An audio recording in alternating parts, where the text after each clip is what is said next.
everyone, welcome back to Banking and Crypto Guide.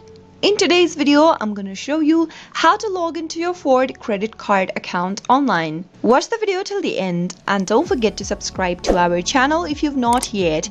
Press the notification bell icon so that you'll never miss another upcoming upload from us.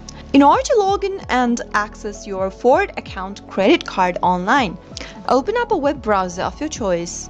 Into the URL box, type in accountmanager.ford.com and press enter on your keyboard. You'll be able to log into your Ford credit account with Account Manager.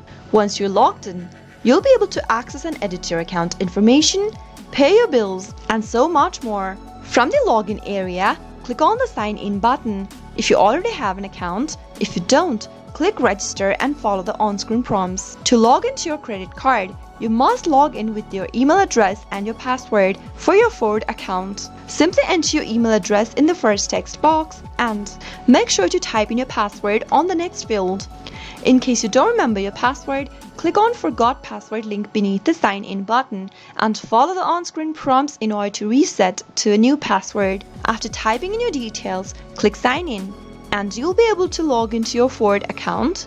Simply go ahead and click on the credit card option in order to access your credit card and manage your credit account. That's how you can easily log in to Ford credit card. I hope you found the video to be helpful. If it was, go ahead and give us a thumbs up. I'll be back soon with more videos like this. Thank you for watching.